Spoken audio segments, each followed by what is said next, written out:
आप सब यहां आए, अच्छा डिस्कशन हुआ और इतनी एंथुजियाज्म से आप मेरी बात सुनने के लिए आए। दिल से मैं आपका धन्यवाद करता हूं।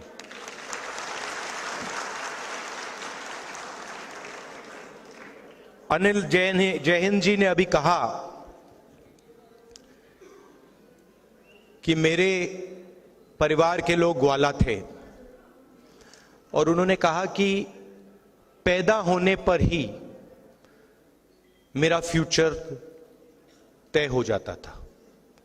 मैं उस बात को थोड़ा आगे बढ़ाना चाहता हूं।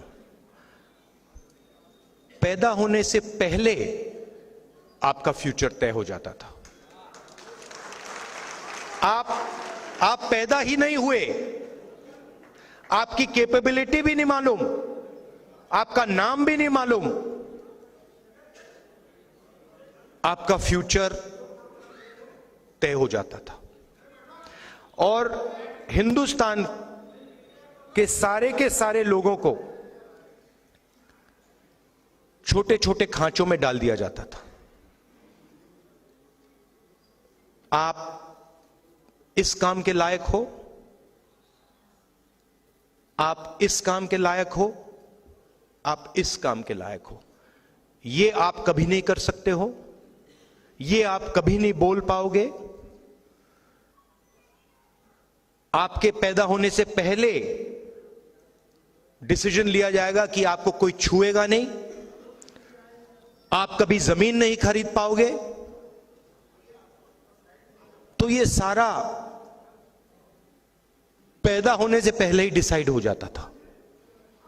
और हिंदुस्तान के करोड़ों लोगों ने, अरबों लोगों ने हजारों साल इस प्रकार जिंदगी जी है।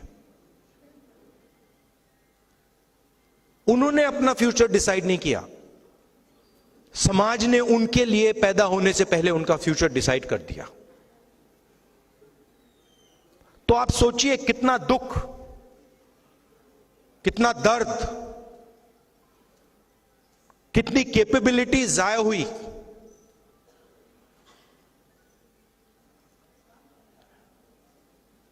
और इस चीज को बदलने के लिए बहुत सारे लोग खड़े हुए। हिस्टोरिकली लिस्ट है, जयहिंद जी ने उनके नाम लिए, मगर सब के सब ने एक ही बात की थी, जो सच्चाई थी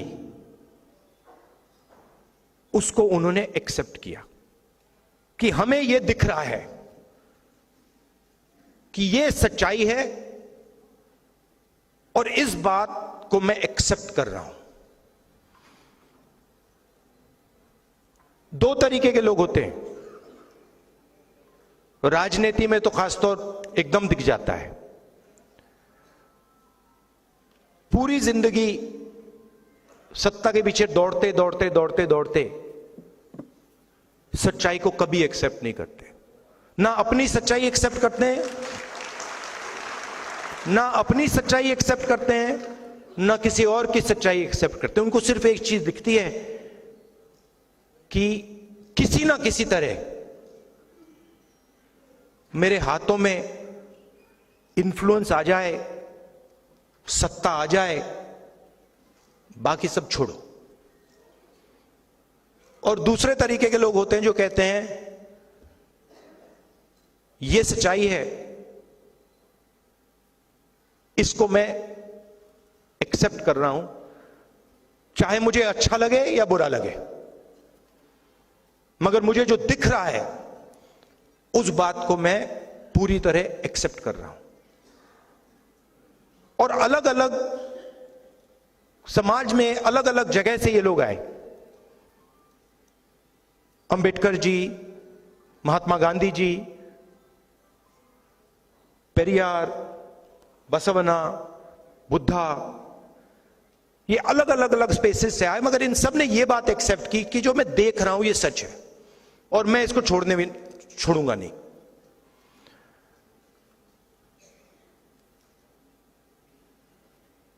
हिंदुस्तान में बहुत सारी ऐसी मूवमेंट्स हुई,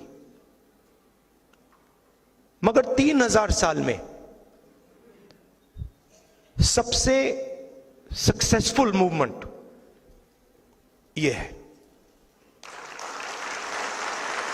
और इसमें आप कहते हो कि यह संविधान अंबेडकर जी ने दिया, और उसमें सच्चाई है।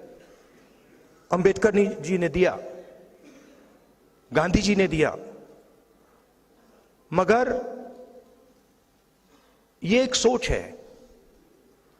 यह अंबेडकर जी से पहले भी थी।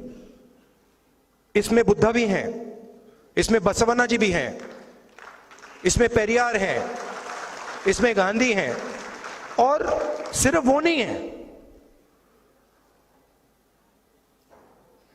बहुत सारे ऐसे भी लोग हैं जिनके नाम किसी ने सुने भी नहीं।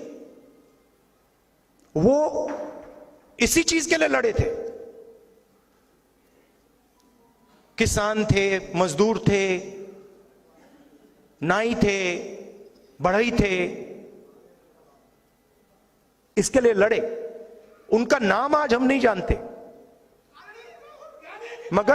मगर उनकी सोच इसमें है।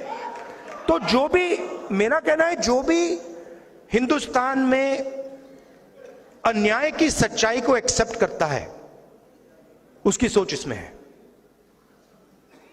और इसने करोड़ों लोगों के लिए दरवाजे खोले हैं। और मैं यह भी कहना चाहता हूं कि जो हमारी एक्सपेक्टेशन थी, जो फाउंडिंग फादर्स की एक्सपेक्टेशन थी, जो महात्मा गांधी की एक्सपेक्टेशन थी, जवाहरलाल नेहरू की एक्सपेक्टेशन थी, अंबेडकर जी की एक्सपेक्टेशन थी, उससे कम लोगों को इस किताब का फायदा हुआ है। तो सक्सेस है, मगर फेलियर भी है। ओवरआर्चिंग सक्सेस नहीं है। सिंपल सी बात है। इसको लोग कहते हैं कि ये राइट्स का डॉक्यूमेंट है, अधिकार का डॉक्यूमेंट है, इससे हमें लोकतांत्रिक अधिकार मिलता है, सही। मगर ये ट्रांसफर ऑफ पावर का भी डॉक्यूमेंट है। ये ट्रांसफर ऑफ एसेट्स का भी डॉक्यूमेंट है। ये ट्रांसफर ऑफ वेल्थ का भी एक डॉक्यूमेंट है। ये ट्रांसफर ऑफ स्किल्स का भी डॉक्यूमेंट है। अब अगर हम हिंदुस्तान को आज देखें, और मैं 15, 20, 30, 40, 50 साल पहले की बात नहीं कर रहा हूं, मैं आज की बात कर रहा हूं। और अगर आज हम अपने देश को देखें, 95% लोग पिछड़े वर्ग के, अप्रोक्सीमेटली 50, 15% दलित, 8% आदिवासी, 15% माइनॉरिटी, उसमें आप 5% गरीब जनरल कास्ट जोड़ दीजिए, 95% लोग। आप मीडिया में देखिए, मीडिया कोई मामूली औजार नहीं है। यह नैरेटिव बनाता है, देश का नैरेटिव बनाता है, पूरे देश का, पूरे देश के नैरेटिव को इन्फ्लुएंस करता है। यहां बड़े बड़े पत्रकारों में, जर्नलिस्ट में, मीडिया ओनरशिप में आपको एक पिछड़े वर्ग का व्यक्ति नहीं मिलेगा। अब बात अच्छी लगे ना लगे, यह रियलिटी है, यह सच्चाई है।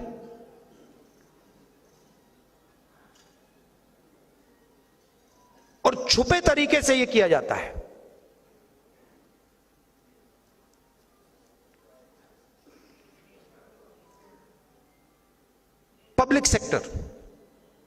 पब्लिक सेक्टर में 90% के लिए रास्ते खुलते थे, ज्यादा नहीं खुलते थे, मगर खुलते थे।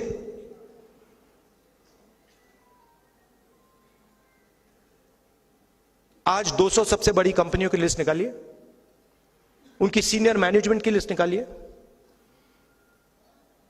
उनकी जो बड़े बड़े सैलरी, करोड़ों रुपए वाली सैलरी वाले लोग हैं, उनकी लिस्ट निकालिए। दिखा दीजिए कौन सा पिछड़ा है वहां पे, कौन सा दलित है, कौन सा आदिवासी है, कौन सा गरीब जनरल कास्ट का है, दिखा दीजिए।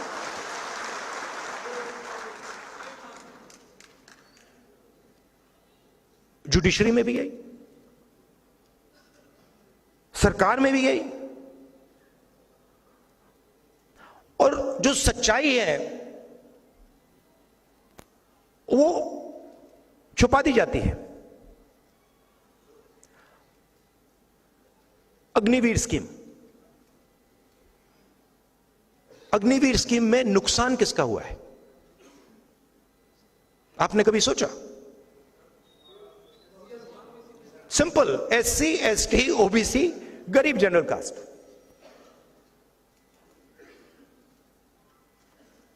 अग्निवीर सीनियर लेवल पे नहीं है, अग्निवीर जवान के लिए है, और 2 तरीके के शहीद बनाए जा रहे हैं। तो जहां भी देखो 90% तो है ही नहीं। अब मैं सिर्फ एक बात कह रहा हूं कि सब कुछ छोड़ दीजिए,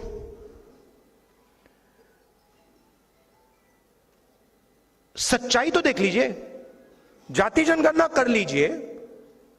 अगर जो मैं बोल रहा हूं गलत है, कोई प्रॉब्लम नहीं है, मगर यह तो पता लगाइए कि इस देश में पिछड़े वर्ग के कितने लोग हैं, दलित कितने हैं, आदिवासी कितने हैं, यह तो पता लगाइए। कौन सी संस्थाओं में है, कहां हैं, कोर्ट्स में कितने हैं, और रिएक्शन आता है कि नहीं होना चाहिए। इससे क्या होगा? इससे हिंदुस्तान के करोड़ों लोगों को हिंदुस्तान की सच्चाई पता लगेगी, यही होगा। इस सच्चाई से लोग क्यों डर रहे हैं? देखिए, अगर हिंदुस्तान को मजबूत बनाना है, जो मोदी जी सुपर पावर की बात करते हैं, तो 90% आबादी के बिना तो हो ही नहीं सकता ना। कैसे होगा? आप ये कह दो कि भैया ब्यूरोक्रेसी में 90% नहीं आएंगे, मीडिया में 90% नहीं आएंगे, स्पोर्ट्स में 90% नहीं आएंगे, ब्यूटी पैजेंट्स में 90% नहीं आएंगे, तो कौन सा सुपर पावर बनने वाला है? मतलब आप अपनी 10% आबादी का सुपर पावर बनाओगे क्या? मतलब कौन सी दुनिया में हो आप? सुपर पावर तो 90% है।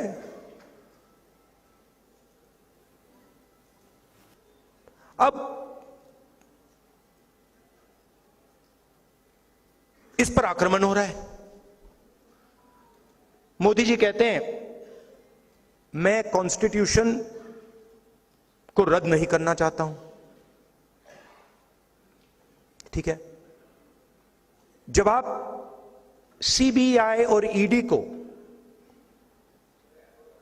राजनीति और लोकतंत्र पर, जब आप CBI और ED को लेकर राजनीति और लोकतंत्र पर आक्रमण करते हो, तो आप कॉन्स्टिट्यूशन पे आक्रमण कर रहे हो। जब आप सारे के सारे इंस्टीट्यूशंस में RSS के लोग भर रहे हो, तो आप कॉन्स्टिट्यूशन पे आक्रमण कर रहे हो। जब आप बिना किसी से पूछे नोटबंदी करते हो और हिंदुस्तान के करोड़ों पिछड़े वर्ग के लोगों को, दलितों के, आदिवासियों की जिंदगी खत्म करते हो, तो आप कॉन्स्टिट्यूशन पर आक्रमण कर रहे हो। जब आप अग्निवीर योजना बिना आर्मी से पूछे लागू करते हो, आप कॉन्स्टिट्यूशन पर आक्रमण कर रहे हो। मोदी जी राजा हैं,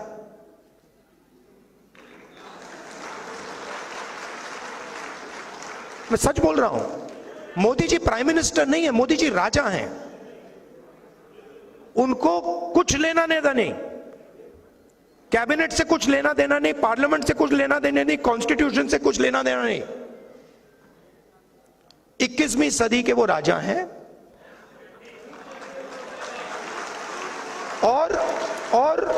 और उनके जो फाइनेंसियर्स हैं पीछे,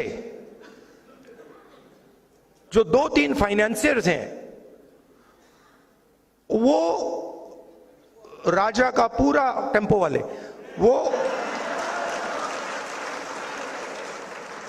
वो राजा, एक्चुअली वो राजा फ्रंट है।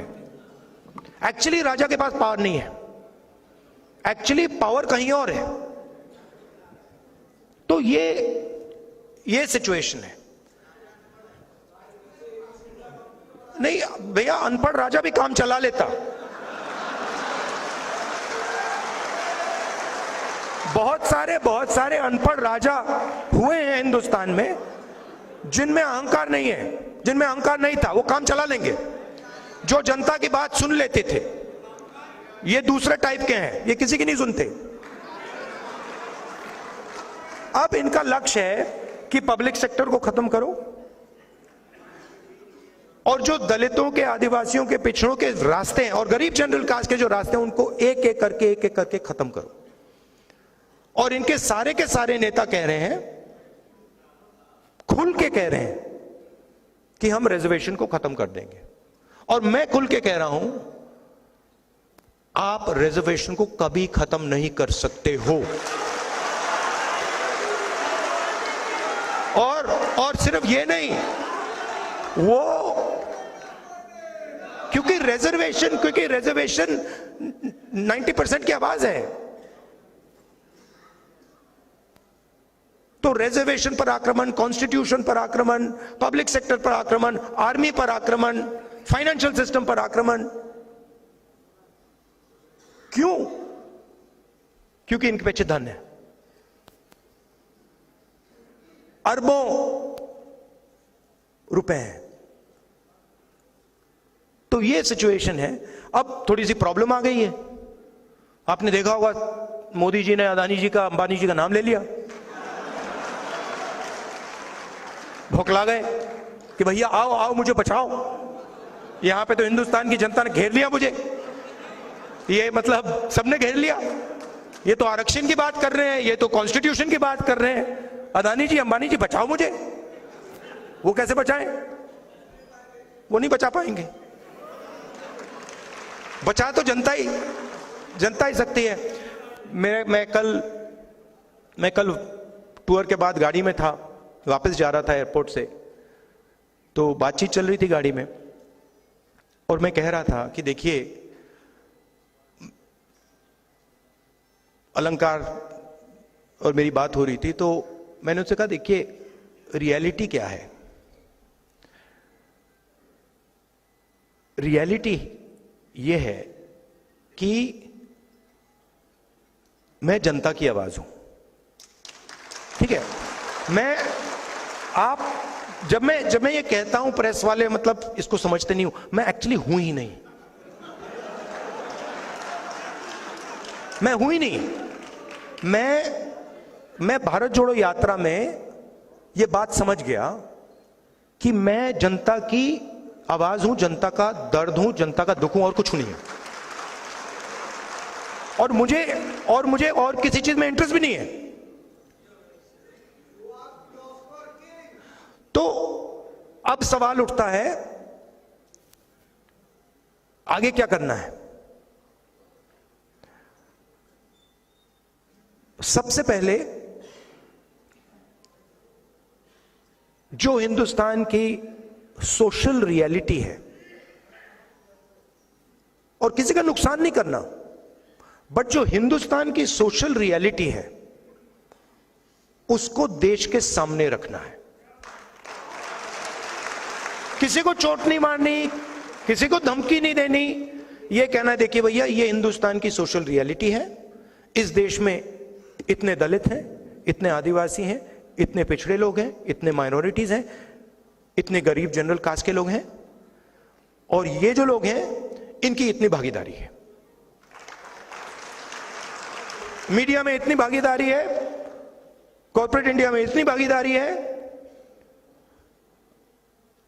जुडिशरी में इतनी, इलेक्शन कमीशन में इतनी, सीबीआई, ईडी, इनकम टैक्स में इतनी। आपने नोट किया है कि सीबीआई, ईडी मुझे छोड़कर 55 घंटे मुझसे मतलब इंटेरोगेशन किया। मैं 2-3 साल बाद आपको बताऊंगा उस डिस्कशन में क्या हुआ।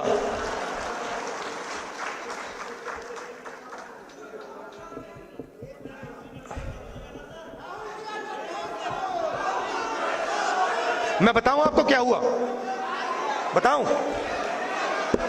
मैंने ईडी के अफसर से बोला, ईडी के अफसर मुझे इंटेरोगेट कर रहे थे और मैंने उनसे बोला कि देखिए, आप सोच रहे हो कि आपने मुझे यहां बुलाया है, मगर आप गलतफहमी में हो। आपने मुझे यहां नहीं बुलाया, मैं यहां आया हूं।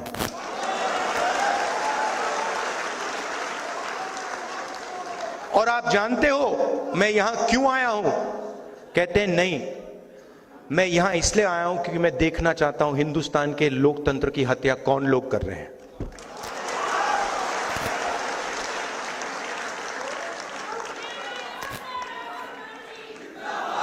मतलब आप क्या समझे हो?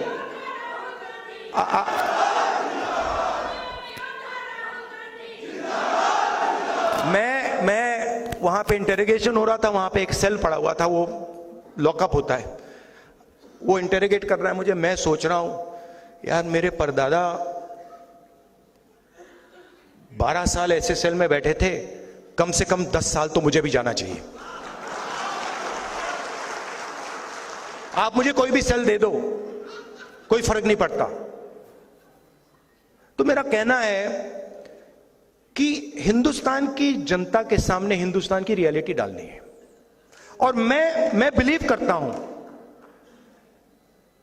चाहे वो किसी भी जात का व्यक्ति हो, अगर हमने रियलिटी सामने रख दी ऐसे, हिंदुस्तान की राजनीति बिल्कुल बदल जाएगी।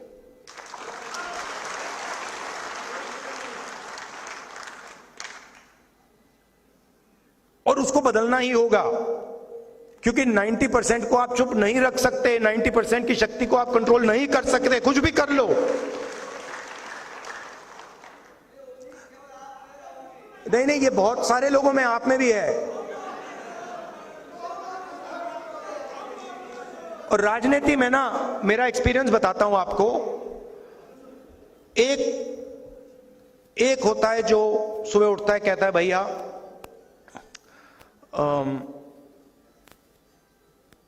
सत्ता कैसे मिलेगी, सत्ता कैसे मिलेगी, 24 घंटा वही उसकी थिंकिंग होती है। अब मेरी दूसरी प्रॉब्लम है, नहीं, मैं उसके बीच में पैदा हुआ।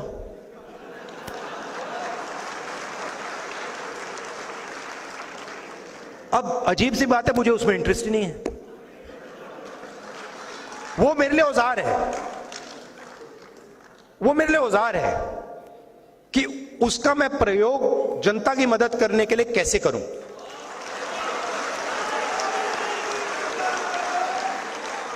वो मेरे लिए मतलब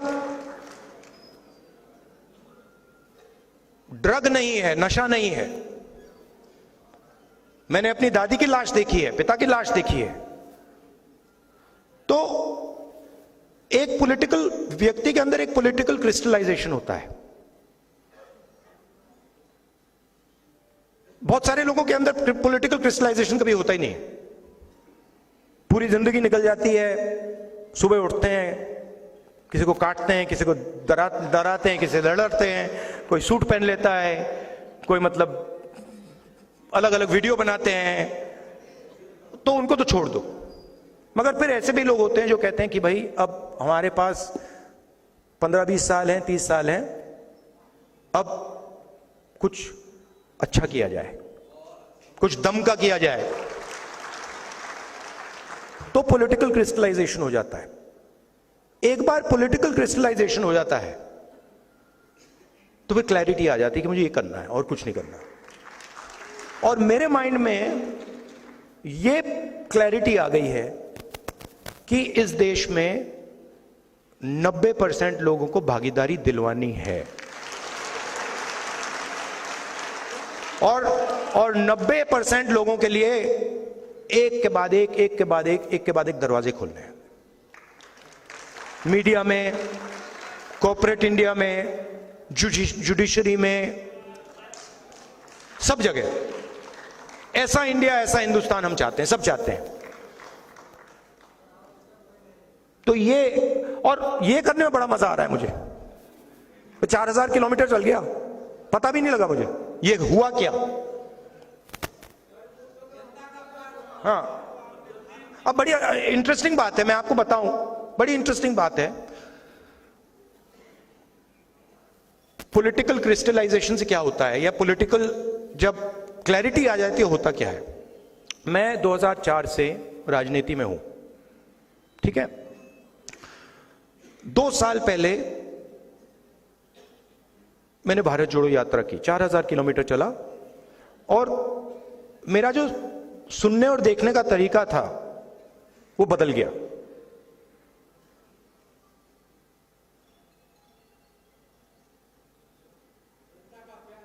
नहीं, क्या करने लगा मैं, जैसे आप मेरे पास आए तो नॉर्मली जब व्यक्ति बात करता है तो वो सोचता है कि ठीक है मैं यहां हूं, मैं सुन रहा हूं। मैं क्या करने लगा, मैं आपकी पोजीशन लेने लगा। बात समझे, मैं अपने आप को छोड़ के आपके अंदर घुस के, ये आया मेरे पास, ये क्या देख रहा है, ये क्या बोल रहा है, ये क्या कहना चाह रहा है, तो वो चेंज आ गई। और बिल्कुल जो लोग बोल रहे थे उसका मतलब ही बदल गया। मतलब पहले क्या होता था, किसान आता था, बड़ी मुश्किल है, पैसा नहीं मिल रहा, भाई बीमार है, और मैं सुनता था। अब उसके बाद अब मैं क्या करता हूं, हाथ पकड़ लेता हूं, बस हाथ पकड़ लेता हूं और टाइट पकड़ लेता हूं और कहता हूं घबराओ मत, कुछ नहीं होगा। तो टोटल चेंज आ जाता है, कनेक्शन बन जाता है।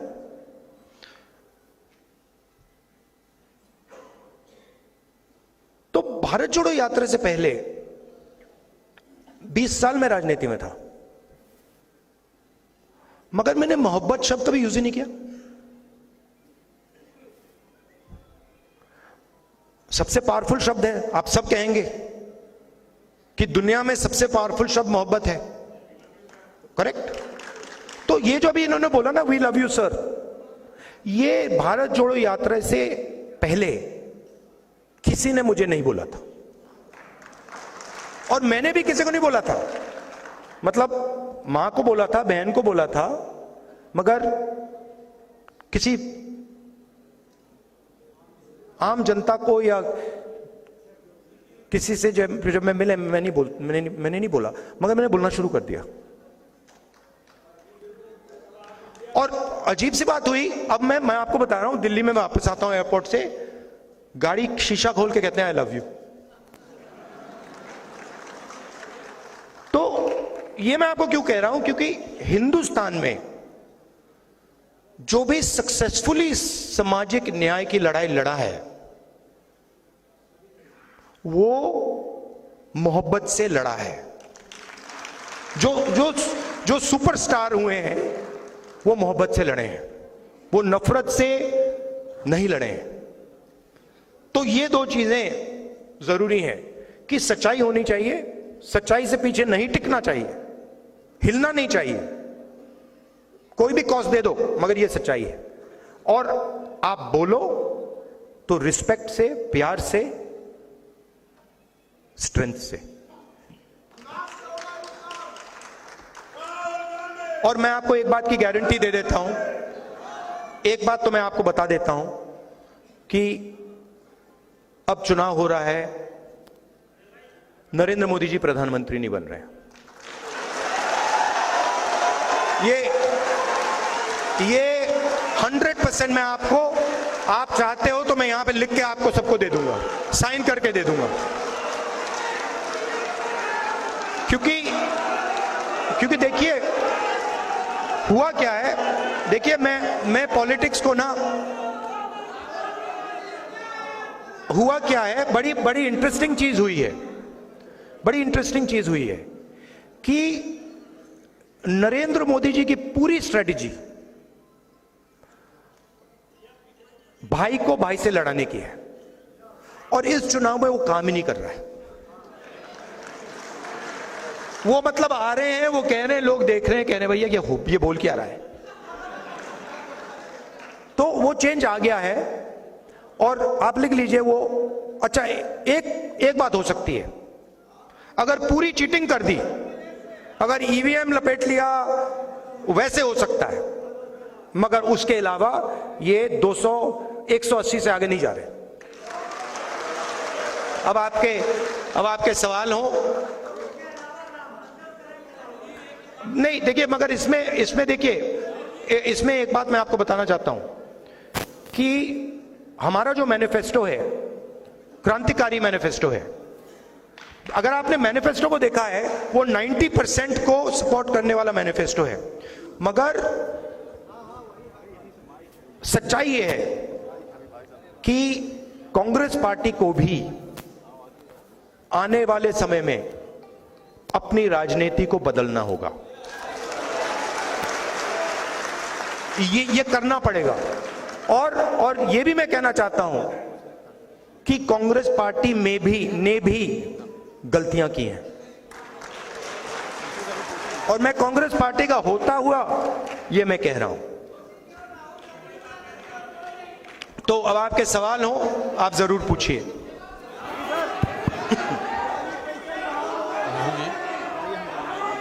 एक दो सवाल एक करके ब्रदर।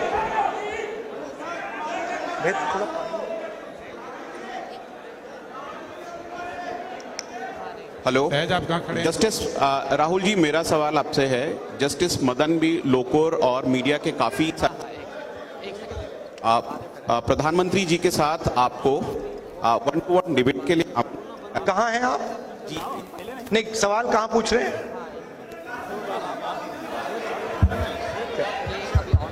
अच्छा ठीक है।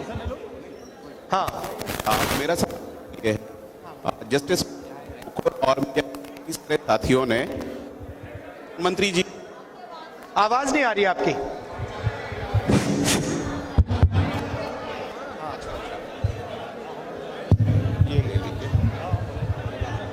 हेलो जी, मेरा सवाल आपसे ये है कि जस्टिस मदन बी लोकुर और मीडिया के काफी सारे साथियों ने आपको प्रधानमंत्री जी के साथ 1-to-1 डिबेट के लिए आमंत्रित किया है, तो ये न्योता स्वीकार करते हैं?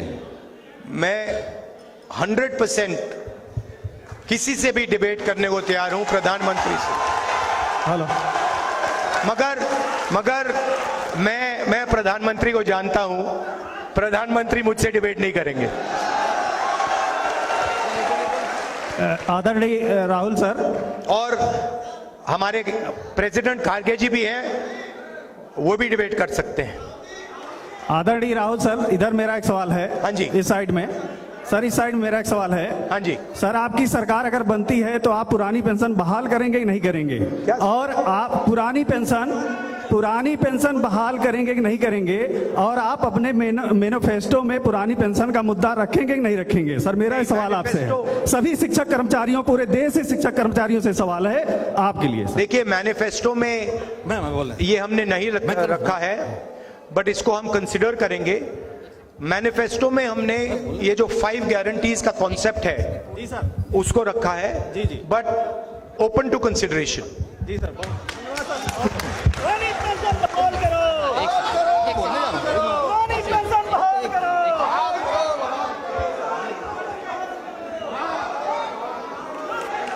सुनाई नहीं दे रहा। माननीय राहुल गांधी जी, एक्सक्यूज मी। बाद में बात कर लूंगा, और 2-3 और क्वेश्चन है। ये बताइए माननीय राहुल गांधी जी, राहुल साहब, राहुल जी, हुकूमत आपकी बनने जा रही है, आप 85% रिजर्वेशन देंगे? सर मैं वर्तिका सिंह अंतर्राष्ट्रीय निशानेबाज हूँ मैं, हाँ। और राष्ट्रपति पदक विजेता हूँ मैं। और सर मुझे न्याय कब मिलेगा? 5 साल से स्मृति ईरानी ने मेरे परिवार को और हम लोगों को जान से मारने की धमकी दिया। 5 साल से एक लड़की जो अंतर्राष्ट्रीय स्तर पे जिसने देश को रिप्रेजेंट किया है, उसके साथ ये अन्याय हो रहा है। मैं अकेली लड़ाई लड़ रही हूँ। आप आके मुझे डिटेल्स देख सर, लीजिए, मैं इतनी दे बार दीजिए। लोगों से कितनी बार रिक्वेस्ट किया सर, मुझे प्लीज आप वचन दीजिए कि आप मुझे अपॉइंट आप डिटेल्स हमें दे दीजिए। मैं एग्जैक्टली केस के बारे में जानता नहीं हूँ, आप डिटेल्स मुझे दे दीजिए। राहुल जी, पूरे देश में पूरे देश के जितने संस्थाओं का राहुल जी देश में जितने संस्थाओं का निजीकरण इधर से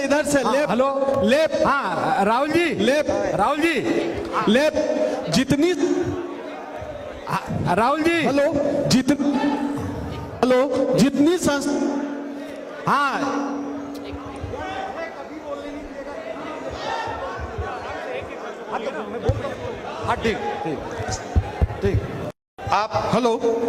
जितनी संस्थाओं का निजीकरण किया गया है, क्या उन संस्थानों का फिर से राष्ट्रीयकरण किया जाएगा? राष्ट्रीय क्या? निजीकरण को वापस करा जाएगा। जितनी संस्थाओं को मोदी जी ने बेच दिया है, क्या उस संस्थानों का फिर से राष्ट्रीयकरण होगा? नहीं, ये तो मुश्किल होगा, मगर ये जो ब्लेटेंट प्राइवेटाइजेशन किया जा रहा है, जो रेलवेज का डिस्कशन चल रहा है, जो बाकी बड़ी बड़ी संस्थाओं का डिस्कशन चल रहा है, ये ब्लेटेंट प्राइवेटाइजेशन हम अलाउ नहीं करेंगे। हमारी फिलॉसफी ये है कि सरकार का एजुकेशन में, हेल्थ केयर में रोल होना चाहिए और उस रोल को हम प्रोटेक्ट करेंगे और ज्यादा से ज्यादा लोगों को सरकारी नौकरी देने का काम करेंगे। आपका बहुत बहुत धन्यवाद, बहुत अच्छा लगा मुझे यहाँ आकर। थैंक यू, नमस्कार, जय हिंद।